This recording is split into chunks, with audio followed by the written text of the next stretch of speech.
Partial equilibrium analysis of tariff, direct आपको मैं diagram के ऊपर लेके जा रहा हूँ, ये आ गई।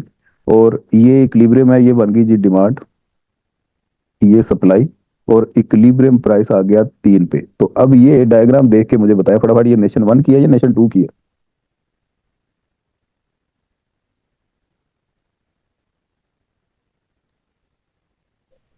कोऑर्डिनेशन टू की।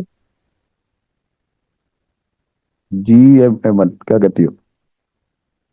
सर नेशन 2 है। नेशन 2 है। नेशन 1 में आपको याद होगा एक्स की प्राइस 1 रुपया पा रही थी, नेशन 2 में 3 रुपए। तो ये यहाँ पे इक्विलिब्रियम 3 रुपए पे आ रहा है, इसका मतलब है ये नेशन 2 की बात कर रहे हैं। नेशन 2, एक्स कमोडिटी की डिमांड वो ये है, और एक्स कमोडिटी की सप्लाई ये है। तो ये डिमांड इन्होंने कर्व हल्की सी फ्लैटर बनाई हुई है, और सप्लाई कर्व हल्की सी स्टीपर बनाई हुई है। जी। ये आप इन दोनों की इलास्टिसिटी सेम टू सेम भी बना सकते हैं, लेकिन वो ज्यादा ही बच्चों वाला काम हो जाता है। इसको जरा आप थोड़ा सा फर्क से बताएं ताकि आप वैल्यूज के साथ इसको इंटरप्रेट भी कर सकें। अब नेशन 2 में एक्स की प्राइस, इक्विलिब्रियम प्राइस 3 रुपए है, जहां पे डिमांड और सप्लाई बराबर हो जाती है। और नेशन 2 आपको पता है कि एक्स को इंपोर्ट करता है। तो जब ये इंपोर्ट करेगा नेशन 1 उसको, अगर तो ट्रांसपोर्टेशन कॉस्ट कोई नहीं है, 1 रुपए की प्रोडक्ट वो देगा। तो अगर ये प्राइस 1 रुपया रखते हैं, तो नेशन 2 में सप्लाई कितनी हो रही है? सर 10। और एक्स की डिमांड कितनी है? 70। अगर 1 रुपया प्राइस रखी जाए नेशन 2 में, तो 10 यूनिट ये मुल्क पैदा करता है, और डिमांड 70 की है, बीच में गैप आ गया 60 का। तो 60-60 की ट्रेड होती है ना शुरू में, जी सर। अपनी चाहिए बात। इंपोर्ट इसने 60 कर लिया, इसके बदले में एक्सपोर्ट भी ये 60 ही करता होता है। अच्छा जी, अब यहाँ पे हमने फर्ज किया, या तो स्पेसिफिक टैरिफ आप इसको लगा लें $1 पर यूनिट के ऊपर, या इसको यूं समझ लें कि 100% एड वोलरम टैरिफ लग गया, जिसके बाद प्राइस 1 रुपए से इंक्रीज होके कितनी हो गई? सर जी 2 रुपए। जब प्राइस 2 रुपये हुई है, देखें ये सप्लाई प्लस टैरिफ, ये लिखा हुआ है मैंने। जब 2 रुपये प्राइस हुई, तो उसके बाद जब भी प्राइस में इजाफा होता है, तो प्रोडक्शन में इजाफा हो जाता है। प्रोडक्शन 10 से इंक्रीज होके कहाँ पे आ गई? सर जी 20 पे। और कंजम्पशन में कमी होती है, कंजम्पशन 70 से कम होके कहाँ पे आ गई? 50 पे।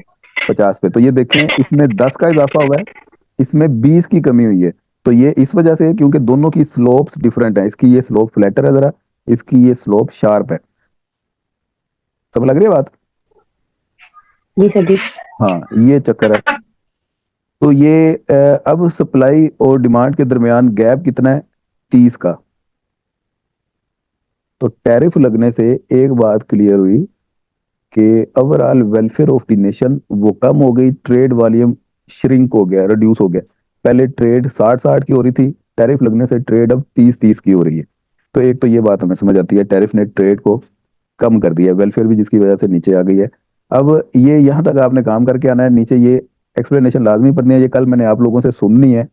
अब आगे इसकी जो इंपॉर्टेंट चीजें मैं आपको बताने लगा हूँ, इसको ध्यान से देख लें। Affect of tariff and consumer producer surplus. Consumer surplus क्या होता है, प्रोड्यूसर सरप्लस क्या होता है? ये डिफरेंट चीजें हैं। कंजम्पशन अफेक्ट, प्रोड्यूसर अफेक्ट, वो डिफरेंट चीजें हैं। कंज्यूमर सरप्लस ये डिमांड के ऊपर कंज्यूमर सरप्लस होता है, और सप्लाई कर्व के ऊपर प्रोड्यूसर सरप्लस होता है। ये डिमांड कर्व है जी। इस डिमांड कर्व में जो प्राइस सेट हो गई, फर्ज करें 1 रुपया प्राइस है, तो 1 रुपया ये आ गया। तो ये ऊपर वाला पोर्शन डिमांड का, ये कंज्यूमर सरप्लस है। तो जिस वक्त प्राइस में इजाफा हुआ, तो कंज्यूमर सरप्लस कम हो जाता है। कंज्यूमर सरप्लस अब सिर्फ ये रह गया, यहां से लेके यहां तक, ये वाला पोर्शन। समझे बात? जी सर जी। कंज्यूमर सरप्लस में कितनी कमी आई? ये पोर्शन, ये कमी आई इतनी। इसी तरह मैं वैसे डिटेल में आगे जाके बताता हूँ आपको, अभी आइडिया दे रहा हूँ। प्रोड्यूसर सरप्लस वो सप्लाई को बोलते हैं। अब ये सप्लाई की कर्व है, इसमें जो प्राइस पहले थी ये, अब इस कर्व के ऊपर वाला पोर्शन ये प्रोड्यूसर सरप्लस होता है। जिस वक्त प्राइस इंक्रीज हुई, यहां पे चली गई प्राइस, तो प्रोड्यूसर सरप्लस भी इंक्रीज हो गया। तो ये प्रोड्यूसर सरप्लस में नेट जी इजाफा सर कितना जी। हुआ? इतने पोर्शन का इजाफा हुआ। ये ये हो गया कंज्यूमर सरप्लस और प्रोड्यूसर सरप्लस, ये दो पोर्शन ये वाले।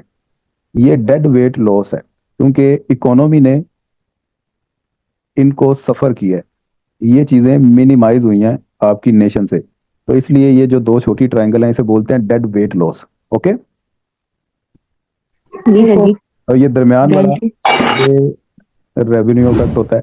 अब आगे देखते हैं, ये देखें जी, ये कंज्यूमर सरप्लस है। पहले कंज्यूमर सरप्लस के लिए उन्होंने सिर्फ डिमांड कर्व बना दी। अब ये ध्यान से मेरे साथ साथ रहना आपने।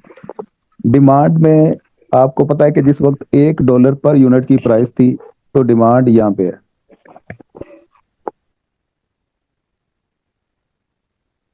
ये ऊपर वाला 70. सारा पोर्शन कंज्यूमर सरप्लस है। तो ये सारा पोर्शन कितना है, आपने एरिया ऑफ ट्राइंगल निकालना है। एरिया ऑफ ट्राइंगल का फार्मूला आपको जूनियर क्लासेस में किया होगा आपने। एरिया ऑफ ट्राइंगल नहीं किया तो मैं बता देता हूँ, 1/2 बेस मल्टीप्लाई बाय आल्टीट्यूड या लेंथ मल्टीप्लाई बाय ब्रेथ। यहाँ पे ये लेंथ कितनी है जी, यहाँ से लेके यहाँ तक 70। जी. तो ये आ गया 1/2 70 मल्टीप्लाई बाय ब्रेथ। ये 1 है, यहाँ से लेके यहाँ तक ये 4.5 है। तो 1 से 4.5 तक ये लेंथ कितनी हुई बोला? 3.5 सर। वेरी गुड, शाबाश, 3.5 हुई। इनको सॉल्व करें जरा जल्दी से, मुझे बताएं 122.5 आता है। जी सर। इसका मतलब है कि जिस वक्त ₹1 प्राइस थी तो 122.5 रुपए का कंज्यूमर सरप्लस था। प्राइस टैरिफ लगने से इंक्रीज हो गई, अब प्राइस होगी ₹2। तो ₹2 से डिमांड आ गई है 50 पे, और ये ऊपर वाला पोर्शन ये कंज्यूमर सरप्लस है। तो ये पोर्शन कितना है? 2.5.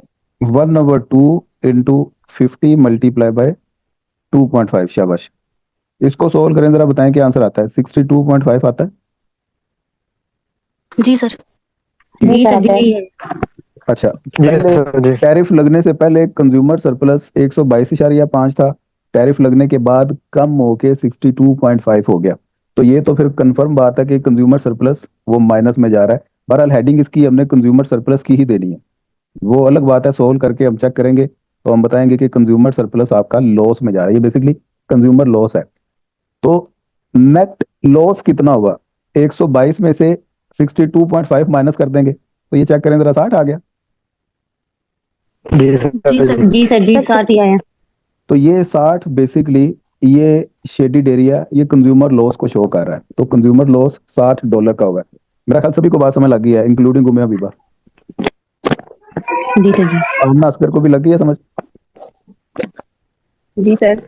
अच्छा, अब ये शेडेड रीजन निकालने का एक और भी तरीका है। ये देखें, ये दो ऑब्जेक्ट से मिलकर बना है। ये एक रेक्टेंगल है, ये एक ट्राइंगल है। इन दोनों का एरिया ऐड कर देंगे तो ये 60 आ जाएगा। इस तरह भी आप निकाल सकते हैं। अच्छा, ये तो कंज्यूमर सरप्लस की कहानी होगी। अब प्रोड्यूसर सरप्लस। प्रोड्यूसर सरप्लस में मैंने आपको ये बताया कि जिस वक्त प्राइस ₹1 थी तो ये पोर्शन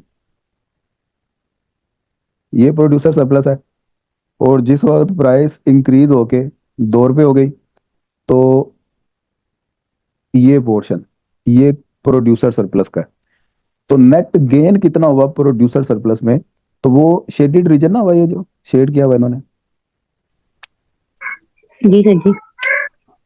तो ये आपका प्रोड्यूसर सरप्लस है। प्रोड्यूसर सरप्लस कैसे निकालना है ये भी मैं आपको इधर से दूसरा तरीका जो भी मैंने इसमें बताया था वो मैं बता देता हूँ। ये एक ट्राइंगल है और ये ट्राइंगल है, स्क्वायर. ये एक स्क्वायर या रेक्टेंगल जो भी है। तो इसका आपने एरिया फाइंड करना है। तो ये तो हो गया ना length multiply by breath, plus ये छोटी ट्राइंगल का area 1/2 into length multiply by breath. इसमें वैल्यूज पुट करें, ये शेडेड रीजन आ जाएगा।